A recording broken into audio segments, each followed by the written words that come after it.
బీఆర్ఎస్లో మాజీ ఎంపీ జోగినపల్లి సంతోష్ తీరు చర్చనీయాంశంగా మారింది. ఇప్పటికీ మాజీ సీఎం కేసీఆర్ వెంటే ఉన్నారు సంతోష్పై తీవ్ర స్థాయిలో విమర్శలు చేస్తోంది కవిత. కేసీఆర్ పేరుతో సంతోష్ అవినీతి చేశారని కూడా తీవ్రమైనటువంటి ఆరోపణలు చేశారు. 10 ఏళ్లు ప్రభుత్వంలో కోట్ల రూపాయలు దోచుకున్నారని కవిత విమర్శించారు. సంతోష్ను పక్కన పెడితేనే బీఆర్ఎస్ బాగుపడుతుందని కవిత హితవు పలికారు. కవిత ఎన్ని తిట్టినా సంతోష్ను దూరం పెట్టడం లేదు కేసీఆర్. ఇప్పటికీ కేసీఆర్ పక్కనే మాజీ ఎంపీ సంతోష్ ఉన్నారు. ఇప్పటికీ కేసీఆర్ను కలవాలంటే సంతోష్ను కలవాల్సిందేనా అనేటువంటి ప్రశ్నలు అయితే తలెత్తుతున్నాయి. గతంలోనూ సంతోష్ వల్లే కేసీఆర్ను కలవలేకపోయామని బీఆర్ఎస్ సీనియర్ నేతలు ఆవేదన వ్యక్తం చేశారు. కేసీఆర్ను కలిసేందుకు వచ్చినటువంటి మంత్రులు సీతక్క, సురేఖకు ముందుగా సంతోషే ఆహ్వానం పలికారనేది తెలుస్తోంది. సంతోష్కు ప్రాధాన్యత తగ్గలేదని కూడా బీఆర్ఎస్ నేతలు చెప్తున్నటువంటి అంశం. దీనికి సంబంధించి మరిన్ని అప్డేట్స్. ఇక సంతోష్ రావు గారి గురించి 2 నిమిషాలు చెప్తాను. అంత పెద్ద సీనున్న మనిషి కాదు కానీ చెప్పాలి. ఎందుకంటే కూరల ఉప్పు ఎట్లుంటుంది ఈయన అట్లా అన్నట్టు ప్రతి దాంట్లో చెడగొట్టడానికి కొంచెం ఉండాలి కదా, అట్లాంటి వాడు. కాబట్టి చెప్పక తప్పదు ఈయన గురించి. చెప్పులో రాయి చెవులో జోరిగా అంటాం కదా, అట్లాంటి టైపు. కాబట్టి ఖచ్చితంగా చెప్పాలి. విషయం ఏంటంటే ఈయన ధనదాహం ఎట్లాంటిదంటే సంతోష్ రావు గారిది, రామన్న కాన్స్టిట్యున్సీ, కేటీఆర్ అన్న కాన్స్టిట్యున్సీ నేరెళ్లలో ఇసుకలారి గుద్ది ఒక దళిత బిడ్డ చనిపోతాడు. సరే, దాని మీద పాపం అక్కడ ఆ రోజు అందరు యాజిటేషన్ చేస్తే ఈయన సంతాన అడ్వాంటేజ్ ఏంటి, ఈయన కూర్చుంటాడు కదా సార్ దగ్గర, సీఎంఓలకి వెళ్ళి ఫోన్ చేసి అక్కడ ఉన్న పోలీసు వాళ్ళందరినీ ఒత్తిడి పెట్టి 7 దళిత బిడ్డల్ని కొట్టినరండి. 3-4 సార్లు 3rd డిగ్రీ వేస్తే ఇలా 7 కుటుంబాలు కూడా వాళ్ళు ఎందుకు కూడా ఏ పని చేసుకోలేనటువంటి పరిస్థితులలో ఆ దళిత బిడ్డలు ఉన్నారు. అది మొత్తం రాజకీయంగా బ్లేమ్ అంతా రామన్న మీదకి వచ్చి, ధనదాహమేమో సంతన్నది, నేరం చేసిందేమో సంతన్న, వీడికెళ్ళి ఫోన్లు చేసి ఒత్తిడి చేసి కొట్టిపించిందేమో సంతన్న, చెడ్డ పేరేమో రామన్నకు వస్తుంది. ఈ ఎగ్జాంపుల్ చెప్పడం కోసమే నేను ఈయన గురించి చెప్తున్నా, వేరే ఏం లేదు. ఇక సరే టానిక్కు వీనిక్కు ఈ వీటిలో వచ్చిన కేసులు ఏమవుతాయి? రేవంత్ రెడ్డి గారు ఆర్భాటంగా ఒక అనౌన్స్మెంట్ చేస్తారు. నేను ఇంతకుముందు చెప్పిన కదా, మ్యాచ్ ఫిక్సింగ్ ఎట్లుంటుందంటే 1 డే న్యూస్ అవుతుంది. టానిక్లో ఈయన మీద కేసు పెట్టిరారు, 3వ రోజు పోలీసు వాళ్ళు ఎఫ్ఐఆర్ కొట్టేసారు. అది మీరు ఇంకా కనుక్కోండి. కాజ్ చేసేసారు, కేసు మూసేసారు. ఏం అండర్స్టాండింగ్ ఉంది, ఎందుకు మూసేసారు? At the same time Harithaharam, తెలంగాణకు హరితహారం అని పెద్దలు కేసీఆర్ గారు పెద్ద కళతోని 230 కోట్లు అక్కడ గోబీ డెజర్ట్ల వాళ్ళు చెట్లు పెట్టి చైనాను కాపాడుకున్నారు. మనం అదే స్థాయిలో తెలంగాణను బాగు చేసుకోవాలని పెద్దసారి హరితహారం అని పెడితే ఈయన దానికి నకిలీ ప్రోగ్రామ్ గ్రీన్ ఇండియా ఛాలెంజ్ అని పెడతాడు. తెల్లారులేస్తే సినిమా వాళ్ళని తీసుకురావాలి, రోజు ఒక ఫోటో వేసుకోవాలి. దాని వెనుక ఉన్న కుట్ర ఏంటంటే జీవో అమెండ్మెంట్ అవుతుంది సంతోష్ గారి గురించి. ఆ ఫారెస్ట్లను 10% ఇన్కమ్ ఎవరన్నా ఇస్తే అమ్యూజ్మెంట్ పార్క్లకు ఇస్తారన్నట్టు. దానికోసం జీవో అమెండ్ అవుతుంది. దానికి ప్రభాస్ గారిని, చిరంజీవి గారిని, అనేక మంది సినిమా స్టార్లను మోసం చేసి వాళ్ళని తీసుకుపోయి వాళ్ళతో ఫోటోలకు పోజులు ఇప్పించి ఫారెస్ట్లను కొట్టేయాలి. రైట్గా దీనికి సంబంధించి మరిన్ని అప్డేట్స్ మా కరెస్పాండెంట్ క్రాంతి అందిస్తారు. క్రాంతి, ఆ స్థాయిలో ఆరోపణలు చేసినప్పటికీ, ఆ స్థాయిలో సాక్ష్యాధారాలు చూపించినప్పటికీ పూర్తిగా ఈ పని వల్ల ఈ విధంగా కేటీఆర్ మీదకి వచ్చినటువంటి నిందలు, అపవాదులకు సంబంధించి బీఆర్ఎస్ పార్టీకి జరుగుతున్నటువంటి నష్టానికి సంబంధించి కూడా సంతోష్ వల్లే మొత్తం అనేది క్లారిటీగా కవిత చెప్పినప్పటికీ కూడా నిన్న జరిగినటువంటి పరిణామం, మంత్రులు కొండా సురేఖ, సీతక్క కూడా నేరుగా ఆహ్వానం పలికింది సంతోషే. కేసీఆర్ ఎక్కడా ఆ విషయాన్ని మరి ఎందుకు గ్రహించలేదు, ఎందుకు పక్కన పెట్టలేదు, పార్టీ బాగోగుల గురించి ఎందుకు ఆలోచించడం లేదనేటువంటి ఒక ప్రశ్న అయితే నేరుగా సంధించినటువంటి పరిస్థితి ఉంది. ఎలా చూడాలి? సీనియర్ నేతలు కూడా సంతోష్ గురించి చెప్తున్నప్పటికీ కూడా ఎక్కడ ఎవరు ఏం చేయలేనటువంటి ఒక బలమైనటువంటి పునాదిని సంతోష్ వేశారు అనేటువంటి మాట ఎలా చూడాలంటారు దీన్ని? మురళి, తెలంగాణ రాజకీయాల్లో మరొకసారి బీఆర్ఎస్ పార్టీకి సంబంధించినటువంటి మాజీ ఎంపీ జోగినపల్లి సంతోష్ రావు పేరు ప్రధానంగా చర్చలోకి వచ్చింది. ఎందుకంటే మేడారం జాతరకు మాజీ ముఖ్యమంత్రి, ప్రస్తుతం ప్రతిపక్ష హోదాలో ఉన్నటువంటి కేసీఆర్ ను ఆహ్వానించేందుకు రాష్ట్ర మంత్రులు ఇటు కొండా సురేఖ, సీతక్క వీళ్ళిద్దరూ కూడా ఎర్రవెల్లి ఫామ్ హౌస్ కి గురువారం వెళ్లారు. ఈ నేపథ్యంలోనే వారిని ముందుగా వచ్చి జోగినపల్లి సంతోష్ రావు ఆహ్వానించడం, అందుకు సంబంధించినటువంటి విజువల్స్ ఏవైతే ఉన్నాయో అవి ఇటు సామాజిక మాధ్యమాల్లో వైరల్ గా మారాయి. ఈ నేపథ్యంలోనే ఒక కొత్త చర్చ తెరపైకి వచ్చింది. జోగినపల్లి సంతోష్ రావుకి కేసీఆర్ దగ్గర కానీ బీఆర్ఎస్ పార్టీలో కానీ ఎలాంటి ప్రయారిటీ తగ్గలేదు అనేటువంటి ఒక అంశం ప్రస్తుతం చర్చల్లో ఉంది. తెలంగాణ మీడియా సర్కిల్స్ లో, పొలిటికల్ సర్కిల్స్ లో కూడా ప్రముఖంగా వినిపిస్తుంది. అయితే ఒకసారి ఇటు కవిత చేసిన ఆరోపణల కన్నా ముందుగా కూడా చాలా మంది ఇటు ఈటెల రాజేందర్ కావచ్చు, అలాగే భారతీయ రాష్ట్ర సమితి టిఆర్ఎస్ గా ఉండి భారతీయ రాష్ట్ర సమితిగా మారిన సందర్భంలో పార్టీని వీడినటువంటి సీనియర్ నేతలంతా కూడా ఎప్పుడైతే పార్టీని వీడుతున్నారో ఆ సందర్భంలో ప్రధానంగా ఇటు కేసీఆర్ పైన ఎలాంటి విమర్శలు అయితే చేస్తారో అంతకు రెండింతల విమర్శలు జోగిలంపల్లి సంతోష్ రావు పైన వచ్చాయి. ఇదంతా ఒక పార్శ్వం. అప్పుడు అధికారంలో ఉంది, బీఆర్ఎస్ లో ఏం జరిగినా అధికారంలో ఉన్న ఒక ఒక నేపథ్యం కాబట్టి ఏ విషయంని కూడా పెద్దగా సంతోష్ రావుకు సంబంధించి బయటికి రాలేదు.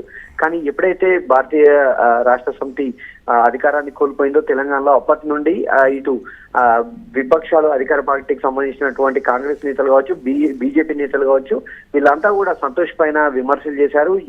అయితే 6 నెలల క్రితం నేరుగా కవితే కేసీఆర్ చుట్టూ 2 దయ్యాలు ఉన్నారు, అందులో ఒకరు సంతోష్ రావు, తనను తన తండ్రిని ప్రధానంగా ఇటు కవిత కేటీఆర్ వీళ్ళిద్దరిని కూడా కేసీఆర్ తో డైరెక్ట్ గా మాట్లాడడం సందర్భం కావచ్చు, కలిసే సందర్భంలో కావచ్చు సంతోష్ రావు అడ్డుగా ఉంటున్నారు అనేటువంటి ఒక ఆరోపణ అయితే తీవ్ర స్థాయిలో చేయడం జరిగింది. అయితే దీనిపై ఇటు పార్టీలో కేసీఆర్ కుటుంబ పరంగా ఎక్కడా కూడా సంతోష్ కు బాసటగా నిలిచినట్టుగా, ఆయనను ప్రూవ్ చేస్తున్నట్టుగా వచ్చే ఒక మీడియా సందేశాలు కావచ్చు, ప్రెస్ మీట్లు కావచ్చు జరిగిన సందర్భం లేదు. కానీ ఆలోచనగా నిన్న చూసినట్టయితే సంతోష్ రావు కేసీఆర్ వెనుకే ఉండడం, ఎర్రవెల్లి ఫామ్ హౌస్ లో అన్ని తానై ముందుకు నడపడం, ఇదంతా కూడా ప్రస్తుతం ఒక కొత్త చర్చకు దారితీసింది. రైట్, ఇక ఎలా చూడాలంటారు అంటే మీడియా సంస్థ విషయంలో కావచ్చు, లేకపోతే పార్టీ విషయంలో కావచ్చు, కుటుంబంలో కావచ్చు, 3 రకాలుగా కూడా చక్రం తిప్పుతూ ఉన్నారు. సీనియర్ నేతల్ని కూడా గతంలో అపాయింట్మెంట్ విషయంలో కావచ్చు, ఏదైనా ముఖ్యమైనటువంటి అంశాన్ని నేరుగా కేసీఆర్కి చెప్పాలన్నప్పుడు కూడా సీనియర్ నేతల్ని కూడా దగ్గరకు రానివ్వలేదనా, లేకపోతే సమయం కేటాయించనివ్వలేదనా, అపాయింట్మెంట్ కూడా ఇవ్వలేని పరిస్థితుల్లో ఉన్నారు. కాబట్టి అంటే పార్టీ ఈసారి ఎన్నికల్లో ఓడిపోవడానికి సంబంధించి కూడా దాదాపుగా సగానికి పైగా సంతోష్ ఖాతాలోనే వేస్తున్నటువంటి పరిస్థితి కూడా ఉంది కదా, కార్యకర్తల విషయంలో కావచ్చు, సీనియర్ నేతల విషయంలో కావచ్చు. సోషల్ మీడియాలో నేరుగా బీఆర్ఎస్ నేతలు అంటే ద్వితీయ శ్రేణి నేతలందరూ కూడా పోస్ట్ చేసినటువంటి పరిస్థితి ఉంది కదా, ఓటమికి సంబంధించి విశ్లేషించుకున్నప్పుడు కూడా ఎందుకు ఈ పరిస్థితికి సంబంధించి కారణం అనే దాన్ని కూడా విశ్లేషించుకోలేకపోతున్నారు కేసీఆర్ అని కూడా కవిత సహచరుల దగ్గర చెప్తున్నటువంటి పరిస్థితి. దీన్ని ఎలా చూడాలంటారు మనం? ఒకసారి సంతోష్ వివరాన్ని మనం తెలుసుకోవాలంటే ఒక 2 దశాబ్దాల వెనక్కి వెళ్ళాలి. తెలంగాణ ఉద్యమ సమయంలో మొదటి నుండి అంటే ఇటు కేసీఆర్ తెలుగుదేశం పార్టీలో మంత్రిగా ఉన్నప్పటి నుండి బీఆర్ఎస్ అప్పుడు తెలంగాణ నేపథ్యంతో పుట్టినటువంటి టీఆర్ఎస్ ఏర్పడే వరకు మొత్తంగా కూడా హరీష్ రావు అన్ని తానై కేసీఆర్ వెంట నిలిచేవారు. ఎప్పుడైతే 2004 సిద్దిపేట ఉప ఎన్నికల్లో హరీష్ రావును ఎమ్మెల్యేగా చేయడం, అప్పటి వైఎస్ఆర్ మంత్రివర్గంలో మంత్రిగా చేయడం, ఈ 2 వ్యవహారాలు ఎప్పుడైతే జరిగాయో అప్పుడు కేసీఆర్ కు వెన్నంటే ఉండేటువంటి బాధ్యత జోగినపల్లి సంతోష్ రావుకు వచ్చింది. 2004 నుండి ఎప్పుడైతే హరీష్ రావు కేసీఆర్ ని వీడి ప్రత్యక్ష రాజకీయాల్లోకి వచ్చారో అప్పటి నుండి హరీష్ రావు ప్లేస్ ని సంతోష్ రావు భర్తీ చేశారు. ఈ నేపథ్యంలోనే 2004లో రాష్ట్రంలో తెలంగాణ రాష్ట్ర ఆవిర్భావం, తర్వాత టీఆర్ఎస్ కేసీఆర్ ముఖ్యమంత్రి కావడం, ఈ వ్యవహారంతో సంతోష్ రావు పేరు ఒక్కసారిగా కూడా వెలుగులోకి వచ్చింది. అప్పటి నుండి ప్రభుత్వంలో 2014 నుండి 2023 వరకు కూడా 2 దఫాలుగా బీఆర్ఎస్ ప్రభుత్వం సీఎం కేసీఆర్ సీఎం గా ఉన్నటువంటి సందర్భంలో రాష్ట్రానికి సంబంధించిన ప్రతి కీలక వ్యవహారం కూడా సంతోష్ కనుసన్నల్లోనే జరిగేది. మరీ ముఖ్యంగా ఈటెల రాజేందర్ లాంటి సీనియర్ మంత్రులు కావచ్చు, ఎవరైనా కేసీఆర్ ను కలవాలంటే ఖచ్చితంగా మంత్రులతో పాటుగా ఇటు హరీష్ రావు, కేటీఆర్, కవిత కూడా సంతోష్ రావు అపాయింట్మెంట్ ఇస్తే తప్ప కేసీఆర్ ను కలవలేని పరిస్థితి ఉండేది అనే ఆరోపణలు కూడా ఉన్నాయి. అలాగే రాష్ట్రంలో అప్పుడు పరిపాలనా వ్యవహారాల్లో సంతోష్ నేరుగా జోక్యం చేసుకున్నారు అనేటువంటి అంశం కూడా చర్చనీయాంశమైంది. రాష్ట్రంలో ఉండేటువంటి సీనియర్ ఐఏఎస్ ఐపీఎస్ ల బదిలీలు కావచ్చు, వారికి సంబంధించినటువంటి వ్యవహారాలు కావచ్చు, పాలనాపరమైనటువంటి నిర్ణయాలను ఫైనల్ గా చెప్పాలంటే స్టేట్ ఇంటెలిజెన్స్ వ్యవస్థ మొత్తంగా కూడా సంతోష్ చేతిలోనే ఉండేటువంటి ఉన్నట్టుగా కూడా అప్పట్లో ఆరోపణలు వ్యక్తమయ్యాయి. ఈ నేపథ్యంలోనే బాహాటంగా చాలా మంది వచ్చి సంతోష్ రావు వ్యవహార శైలిని మీడియా ముఖంగా అంటే నేరుగా కూతురు చెప్పినప్పటికీ కూడా ఆ స్థాయిలో ఆలోచించాలని కానీ, లేకపోతే నిజంగా ఆ కూతురే ఆ స్థాయిలో విమర్శలు చేస్తోందంటే ఎంతో కొంత నిజం లేకపోలేదని విశ్లేషించుకునేటువంటి పరిస్థితి కూడా కేసీఆర్ చేయడం లేదనేటువంటి మరో విమర్శ కూడా ఉంది కదా, దీన్ని ఎలా చూడాలంటారు క్రాంతి? నిజానికి ఇక్కడ ఇద్దరి పైన కవిత కామెంట్స్ చేయడం జరిగింది. ఒకటి హరీష్ రావు, రెండవది సంతోష్ రావు. హరీష్ రావుకు సంబంధించిన వ్యవహారం గురించి చాలా మంది బీఆర్ఎస్ పార్టీకి సంబంధించినటువంటి నేతలు మీడియా ముందుకు వచ్చారు. డైరెక్ట్ గా కవిత కామెంట్స్ ను ఖండించడం, రివర్స్ అటాక్ చేయడం చూసాం. కానీ సంతోష్ రావు గురించి మాత్రం ఏ ఒక్కరు కూడా మాట్లాడలేదు.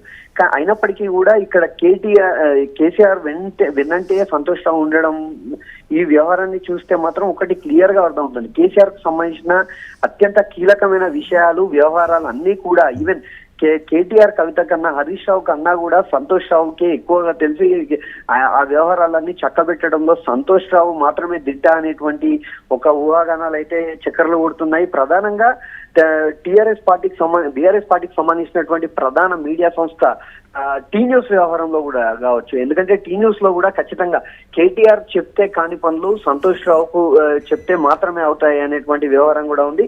గతంలో ఆ ఛానల్ కు సంబంధించినటువంటి సిబ్బంది బాహటంగా రోడ్డెక్కి జీతాల విషయం పైన జరిగినటువంటి నిరసన, వీటన్నిటి వ్యవహారాన్ని కూడా సంతోష్ రావు నేరుగా డీల్ చేయడం, సంతోష్ రావు ద్వారా తన అన్యాయుల ద్వారా ఛానల్ పైన, పేపర్ పైన పట్టు సాధించడం, పూర్తిగా తెలంగాణ భవన్ మొత్తాన్ని కూడా ఆయన కంట్రోల్లో పెట్టుకున్నారు అనేటువంటి వ్యవహారం కూడా అప్పట్లో వచ్చింది. అయితే కొంతమంది కేసీఆర్ కు అత్యంత సన్నిహితులుగా ఉన్నటువంటి కొంతమంది కొన్ని మీడియా సంస్థల్లో చేస్తున్నటువంటి ఇచ్చినటువంటి స్టేట్మెంట్స్ ఆధారంగా చూసినట్టయితే సంతోష్ రావు పైన కేసీఆర్ కి ఎంతమంది ఎన్ని చెప్పినా కూడా సంతోష్ రావును కేసీఆర్ వదులుకోడు, దూరం పెట్టడు అనేటువంటి కామెంట్స్ ఏవైతే ఉన్నాయో వాటికి ఒక స్పష్టమైనటువంటి ఆధారం నిన్నటి వీడియోతో బహిర్గతమైంది.